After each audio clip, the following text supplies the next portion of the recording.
आतापर्यंत आपण मॅथ्स 2 मधील similarity, Pythagoras, circle, geometric constructions आणि कोऑर्डिनेट जॉमेट्री असे 5 चॅप्टर्स कंप्लीट केलेले आहेत. आणि आपण आता ट्रिग्नोमेट्री चॅप्टर मध्ये आहोत. ट्रिग्नोमेट्री चॅप्टर मधील ऍप्लिकेशन्स ऑफ ट्रिग्नोमेट्री आज आपण पाहूया. ऍप्लिकेशन्स म्हणजेच वर्ड प्रॉब्लेम्स आपल्याला याच्यामध्ये पाहायचे आहेत. बघा, फर्स्ट प्रॉब्लेम सोप्या उदाहरणाने आपण सुरुवात करतोय. बऱ्याचदा बोर्डाच्या परीक्षेला अशी सोपी उदाहरणं विचारली जातात. A person is standing at a distance of 80 metre from a church. Looking at its top, the angle of elevation is of 45 degrees. Find the height of the church. आपल्याला जे दिलेलं डिस्क्रिप्शन आहे त्याच्या आधारे आपल्याला डायग्राम काढायचंय. आपल्याकडे एक चर्च आहे. काय काय आपल्याला काढायचंय बघा. A church, let A B represents church. आणि a person is standing, person म्हणजेच काय, ऑब्झर्वर आहे. सी या पोझिशनवर तो आहे. C is the position of the observer. बरोबर, सी या ठिकाणी तो ऑब्झर्वर आहे किंवा पर्सन आहे असं लक्षात घ्या. अशा वेळी हा जो ऑब्झर्वर आहे तो या चर्चच्या टॉप कडे पाहत असताना होणारा अँगल ऑफ इलेव्हेशन, वरच्या दिशेने पाहतोय तो. अशा वेळी जो अँगल ऑफ इलेव्हेशन होतो तो आहे 45 डिग्रीज. आपण लिहिलेलं आहे angle ACB is equal to 45 degrees. आणखी एक गोष्ट दिलेली आहे की तो पर्सन आहे तो चर्च पासून किती मीटर डिस्टन्स वर उभा आहे, 80 मीटर. त्यामुळे BC is equal to 80 metre. आपल्याला काढायचंय find the height of the church. AB is equal to how much ते आपल्याला काढायचंय. आता बघा, दिलेल्या गोष्टी आपण ज्या आकृतीमध्ये काढलेल्या आहेत, फिगर मध्ये रिप्रेझेंट केलेल्या आहेत, त्या बाजूला लिहिलेल्या आहेत. आता आपल्याला हा जो 45 चा अँगल दिलेला आहे त्याच्या ऍडजस्टंट साइड दिलेली आहे आणि अपोजिट साइड काढायला सांगितली आहे. अपोजिट आणि ऍडजस्टंट साइड यांचं रिलेशन असलेला कोणता रेशो आहे ते आपण लक्षात घ्यायचंय. कोणता रेशो आहे? Tan ratio. Tan of angle 45 degrees is equal to opposite side that is AB upon adjacent side that is BC. बघा, in a right angle triangle ABC, tan of 45 degrees is equal to AB upon BC. आपल्याला tan 45 ची value माहिती आहे, table मध्ये आहे. किती आहे? 1. tan 45 is equal to 1. Therefore 1 is equal to AB upon BC ची व्हॅल्यू आपल्याला दिलेली आहे 80 मीटर. ती इथे सबस्टिट्यूट करायची आहे. 80 into 180. Therefore AB ची व्हॅल्यू मिळाली 80 मीटर. म्हणजेच काय, the height of the church is 80 metre. अतिशय सोपं एक्झाम्पल आहे. याच्यामध्ये फिगर काढणं महत्वाचं आहे दिलेल्या कंडिशन्स प्रमाणे. सेकंड एक्झाम्पल बघूया. From the top of a light house and observer looking at a ship makes angle of depression of 60 degrees. आपण इथेच थांबूया. आपल्याला एक लाईट हाऊस काढायचंय. Let the segment AB represents a lighthouse. From the top of the lighthouse म्हणजेच A पासून an observer looking at the ship, point C represents the position of the ship. Observer at the point A looking at the ship makes an angle of depression of 60 degrees. Angle of depression always horizontal शी लक्षात घ्यायचंय. Line AD, ray AD is horizontal direction. Then angle of depression is angle DAC which is equal to 60 degrees. Angle of depression आपली ही डोळ्यांच्या समोरची horizontal line, क्षितिज समांतर पातळी आहे, त्याच्याशी डोळ्यांनी केलेला कोन जो आहे अँगल ऑफ डिप्रेशन खालच्या दिशेने, तो किती आहे? 60 degrees. If the height of the lighthouse is 90 metres, height of the lighthouse is 90 metres, then find how far is the ship from the lighthouse. ही जी ship आहे ती या लाईट हाऊस पासून किती distance वर आहे ते आपल्याला फाइंड आउट करायचंय. बघा, angle DAC is angle of depression. AB is equal to 90, angle DAC is equal to 60. आता लक्षात घ्या, AB is parallel to BC, AD is parallel to BC, then these two angles are alternate angles. कोणता आकार तयार होतोय बघा, Z आकार तयार होतोय. हे दोन अल्टरनेट अँगल्स आहेत. Alternate angles are congruent. Therefore angle DAC is equal to angle ACB, which is equal to 60 degrees. Reason लिहायचं अल्टरनेट अँगल्स. आता आपण या राईट अँगल ट्रायंगल मध्ये काय काय दिलेलं आहे बघूया. साइड अपोजिट टू 60 डिग्रीज आपल्याला दिलेली आहे आणि साइड ऍडजस्टंट टू 60 डिग्रीज काढायची आहे. त्यामुळे आपल्याला असा रेशो हवाय की ज्याच्यामध्ये अपोजिट साइड आणि ऍडजस्टंट साइड असेल. असा कोणता रेशो आहे? Tan ratio.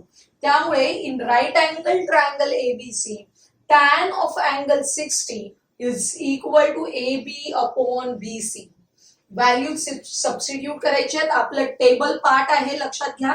त्यामुळे टॅन 60 ची व्हॅल्यू आहे √3 इज इक्वल टू AB ची व्हॅल्यू 90 अपॉन BC. BC काढायचंय. BC इकडे शिफ्ट करा. BC is equal to 90 upon √3. लक्षात येते? BC is equal to 90 upon √3. Denominator मध्ये इरॅशनल नंबर आहे, आपण रॅशनलायझेशन करतो. √3 ला √3 ने मल्टिप्लाय करायचे.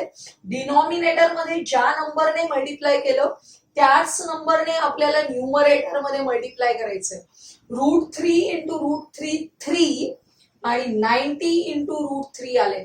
या 3 ने आपण डिवाइड करूया 90 ला. इथे आले 30 into √3. Therefore BC is equal to 30 √3. आपल्याला BC ची व्हॅल्यू मिळाली आहे. आपल्याला √3 ची व्हॅल्यू माहिती आहे. Approximately it is 1.73. ती आपण सबस्टिट्यूट करायची आहे. BC is equal to 30 into 1.73 which is equal to 51.9 meter. म्हणजेच काय? The ship is at the distance of 51.9 meter from the light house. अतिशय सोपं एक्झाम्पल आहे. मगाच्या एक्झाम्पल मध्ये अँगल ऑफ इलेव्हेशन होता, वरच्या दिशेने बघत होतो आपण. इथे कोणता अँगल आहे? अँगल ऑफ डिप्रेशन आहे आणि तो ही हॉरिझॉन्टल लाईन आहे. अँगल ऑफ डिप्रेशन असा खालच्या दिशेने, हा जो ऑब्झर्वर आहे तो खालच्या दिशेने पाहतोय तेव्हा तयार झालेला हा अँगल दिलेला आहे, अँगल ऑफ डिप्रेशन. त्यामुळे एक्झाम्पल्स मधला हा फरक लक्षात घ्यायचा आहे. नेक्स्ट एक्झाम्पल बघूया. 2 poles of heights 18 meter and 7 meter are erected on a ground. आपण 2 poles घेऊया. Segment AB and segment CD represents poles which are erected on a ground at right angles to the ground. The length of the wire fastened at their tops is 22 meters.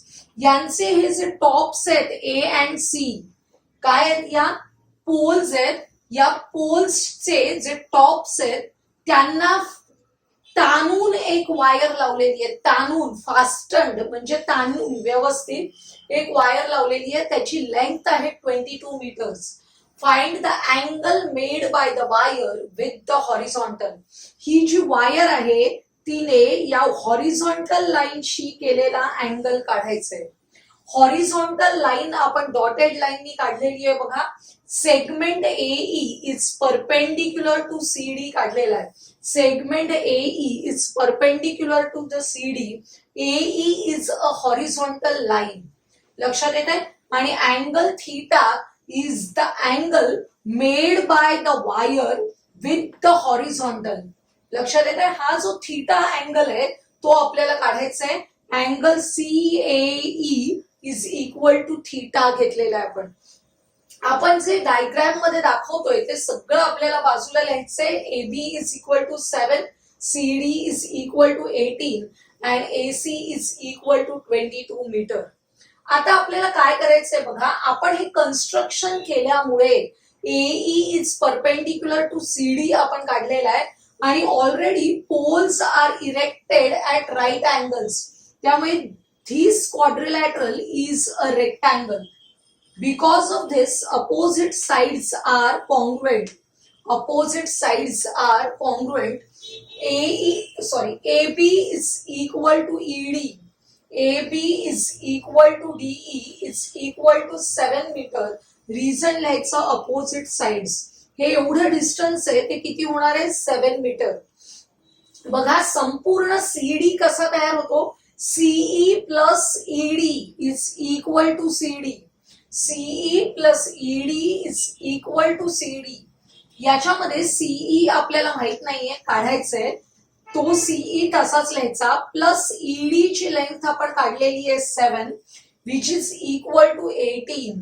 संपूर्ण CD ची length किती आहे 18. तिथे substitute करा.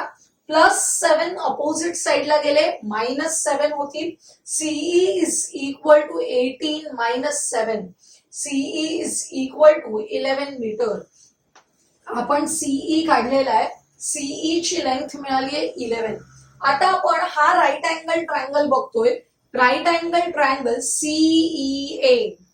या right angle triangle मध्ये हा 90 आहे. या राईट अँगल ट्रायंगल मध्ये आपल्याला काय दिलंय आणि काय काढायचंय बघा.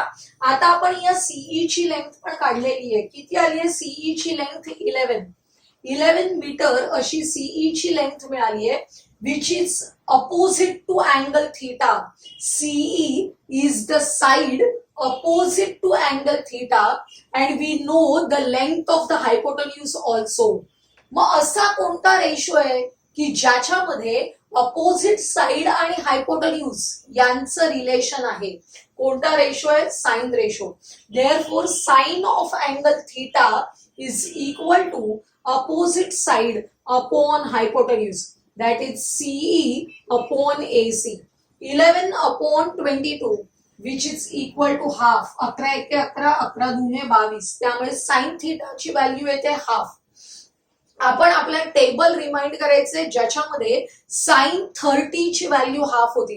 Sign 30 is equal to half. आपला साइन थीटा जर हाफ असेल तर हा 30 म्हणजेच किती असला पाहिजे. नाही सॉरी, थीटा म्हणजेच किती असला पाहिजे 30 डिग्रीज. म्हणजेच हा जो अँगल थीटा आहे तो आपल्याला किती मिळालेला आहे 30 डिग्रीज मिळालेला आहे. The angle made by the wire with the horizontal is equal to 30 degrees. अशा टाईपचं एक्झाम्पल तुम्हाला 3 मार्कांसाठी परीक्षेला येऊ शकतं. नेक्स्ट क्वेश्चन बघूया. A strong broke a tree and a tree top is rested 20 meter from the base of the tree. बघा AB is the length of the tree before strong. लक्षात घ्या AB हे झाड आहे वादळा अगोदरचं. Due to strong the tree is broken at the point C and its top A rested on the ground at the point D which is at a distance of 20 meter from the base of the tree. लक्षात येते हे आपल्याला दिलेलं आहे. एक वादळामध्ये झाड आपलं वाकलेलं आहे C या पॉइंट जवळ आणि हा जो वरचा पार्ट आहे तो जमिनीवर टेकलेला आहे पॉइंट D जवळ आणि D पासून बेस ऑफ द ट्री पर्यंतचं डिस्टन्स आहे 20 मीटर. आपला हा जो मोडलेला भाग आहे तोच खाली वाकून जमिनीला टेकलेला आहे. Therefore AC is equal to CD. लक्षात घ्या AC is equal to CD. पुढे काय दिलंय angle of 60 degrees with the horizontal. हे जे झाडाचं वरचा टॉप जमिनीला टेकलेला आहे making an angle of 60 degrees with the horizontal. या पार्टने जमिनीशी हॉरिझॉन्टलशी केलेला अँगल किती आहे 60 डिग्रीज आहे. Find the length of the tree. आपल्याला sorry height of the tree. Height of the tree काढायचे AB.